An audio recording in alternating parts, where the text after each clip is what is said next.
We are back in Planet Zoo, and to be more specific, we are back in Newtropic Zoo. If you're new around here, Newtropic Zoo is a modern tropical zoo based in the grasslands of Africa, and in today's video, we're going to be creating a restaurant, but not any restaurant, it's going to be an on-the-water restaurant.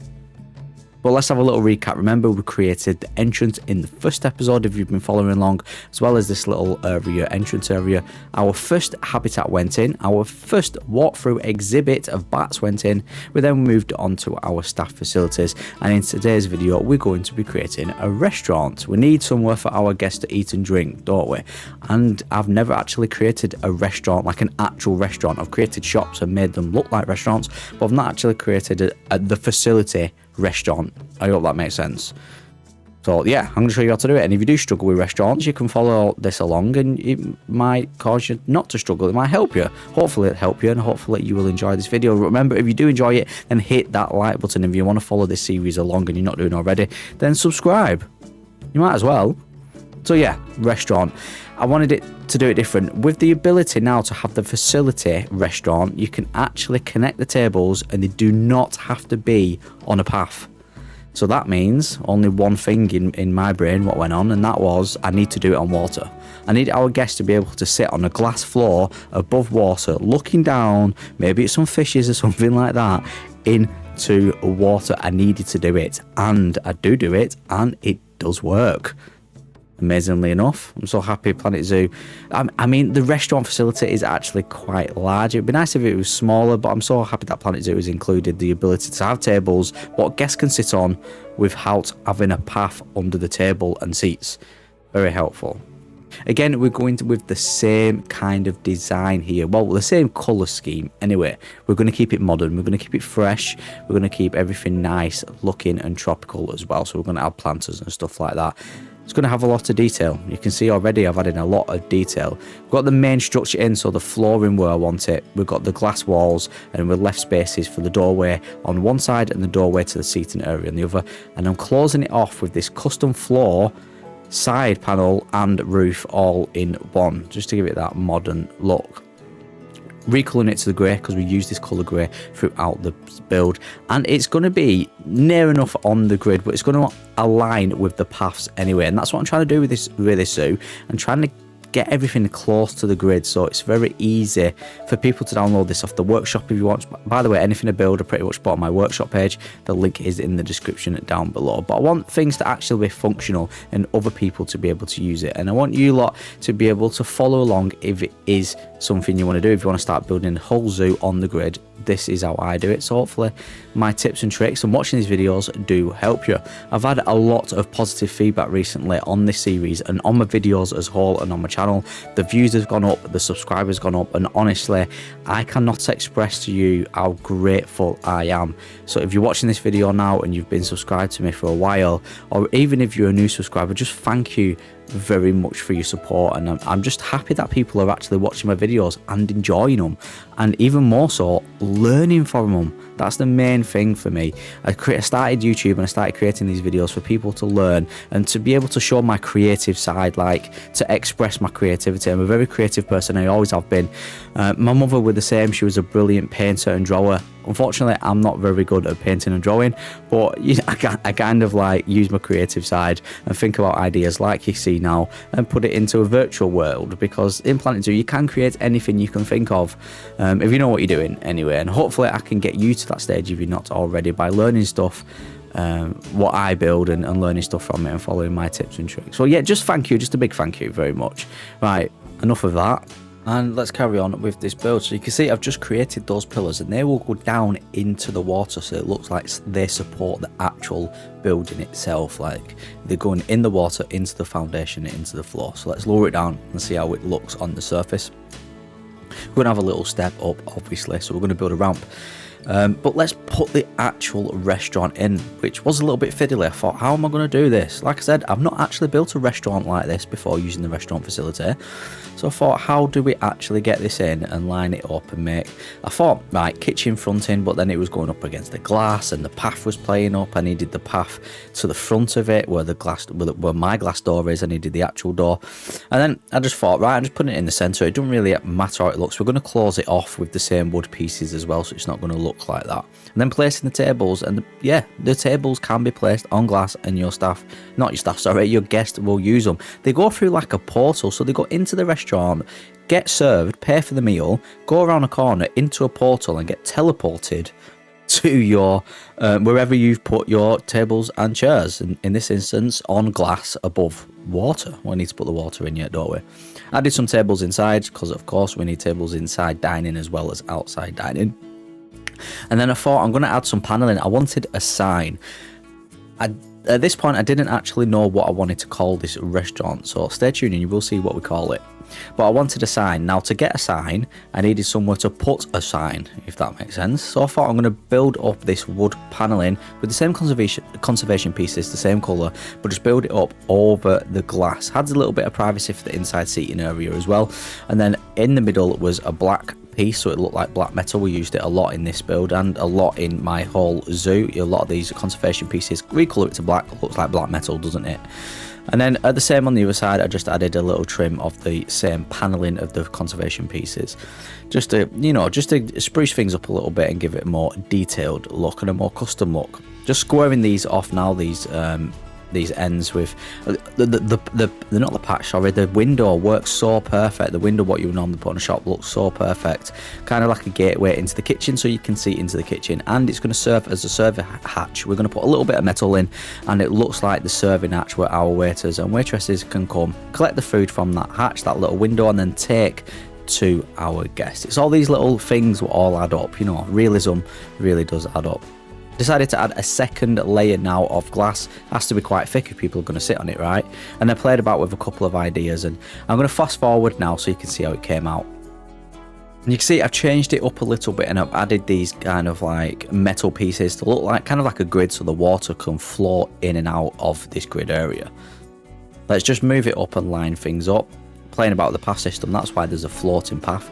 We know what the paths can be like in this game. Just trying to line it up directly in line with the actual path. Then I know it's going to be literally like it's on the grid, and everything will fit around it and fit in perfectly.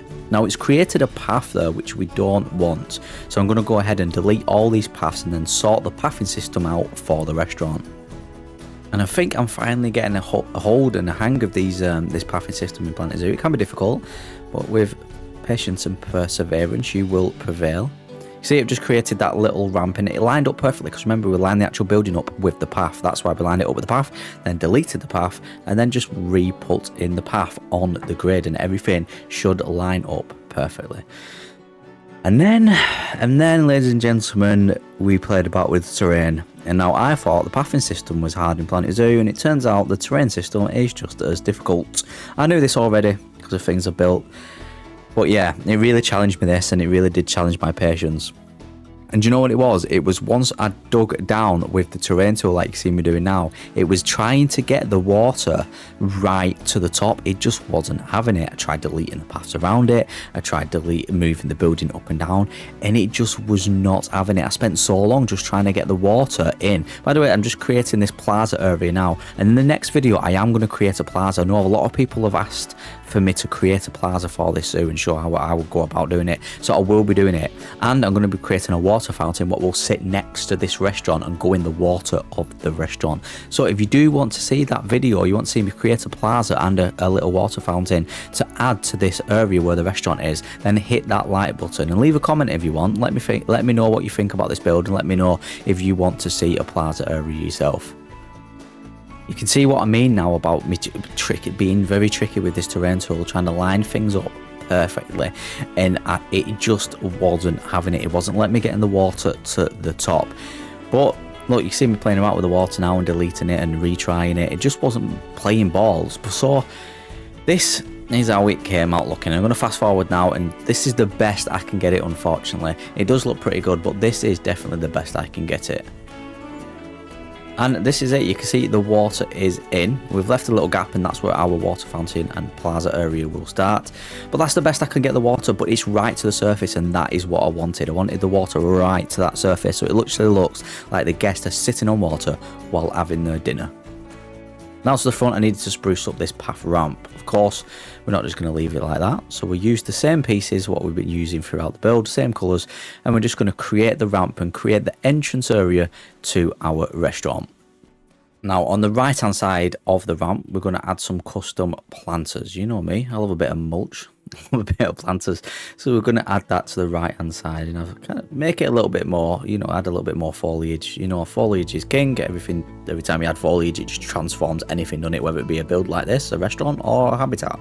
On the left, you can see me, I just added some simple plaster pieces as stairs, and I'm going to layer this now so it looks man-made with plaster pieces as well, just all around the edge of the water. Line it up and it looks like a dugout hole, which is man-made. I didn't really want to go with the natural look. I wanted to make sure it looked man-made and modern and stuff like that, carrying on with the same theme. And then to close it off, I used 2 of the smaller pieces of plaster just to close that area off, which was a bit tricky because it was doing my head in and being a bit fiddly, but we did it. And then I thought, right, what do we need? We need to cover that because it looks a bit, I didn't really like it. So I covered it with these same kind of like palm trees. Love these palm trees. Did the corner in, and we're just going to add like splurges of little different palm trees all over, just playing about with different ideas here. Obviously we add the palm trees to the right hand side planters, which look amazing, and really happy with how they come out looking.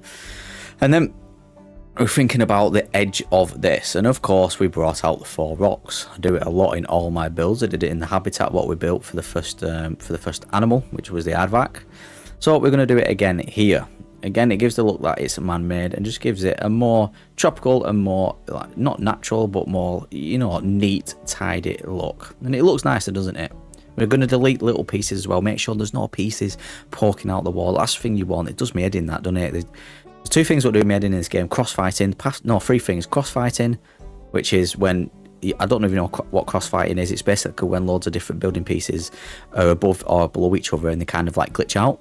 And then the pathing system, obviously, the terrain system. So there's 4 things. The terrain system is 3rd, and then we've obviously got the pathing system, which is 4th. There's a lot of things that annoy me in this game, but honestly, even a seasoned veteran like myself does get annoyed with certain things. But you just got to, you know, you persevere with it and you will get with it. Just adding a little trim to the bottom of these now. I felt like it just looked a little bit too plain, and I need to carry on that wood theme again.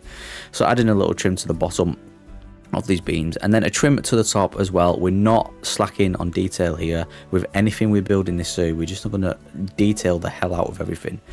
So changing the colour to black of these conservation pieces to look like metal once again. Use this technique a lot in this build and in this zoo as a whole.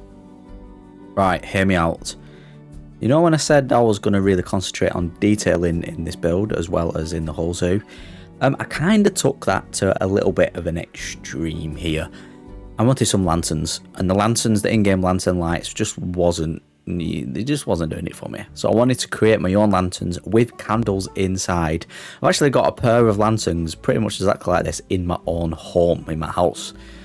So yeah, I wanted to recreate that in Planet Zoo, and I thought I'd kind of like a romantic kind of like theme for this lovely restaurant we've got going on, and I do think they look good. And this is the smaller lantern. We're going to create a bigger lantern.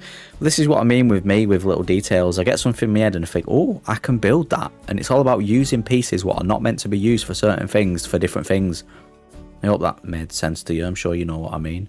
But turning conservation pieces, shapes and a candle and some glass panels into a lantern and then putting them outside of a restaurant, it's kind of things that go on in my head. But I am really happy. If you are interested in these candle lanterns, if you want them, I will put them on the Steam Workshop. Right, I'm going to fast forward now and show you how the big ones look next to these smaller ones. And this is how they came out looking. You can see me just add in even more detail, a little like custom rope so it looks like a handle on the side using the rope knots. Recolored it all to brown, and we're just going to kind of make a slant with these so it looks like they are actually hanging off kind of like towards the top of the lantern. And we're going to add obviously something for them to hang off, and we're going to add this.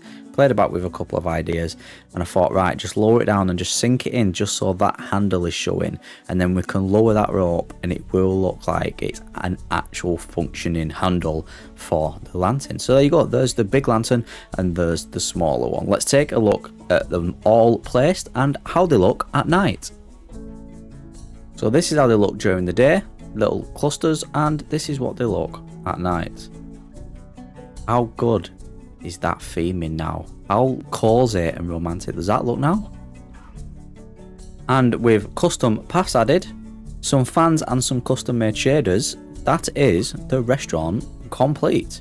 By the way, to complete these shaded areas, I used this fabric, which is well known in the game. I'll show you the name of it just in case you want to use it. It's the African Sheet Sunshade Triangle. That was a mouthful. And then we use these brackets with some ropes to give it kind of like it's bolted to the actual foundation of the building of the pillar. Let's not forget our lovely little hippo, what we added with water spouting out of its mouth. And I must say it does fit in quite well. And we went with a simple but effective name of Tropic for the restaurant. So like Restaurant Tropic. And with everything in place, the restaurant is open and ready for business, and that concludes this episode of Newtropic Zoo in this video of Planet Zoo. So if you did enjoy the video, then hit that like button and tune in for the next episode of Newtropic Zoo. My name's Adam. I hope you have a wonderful day, and I will catch you in the next Planet Zoo video.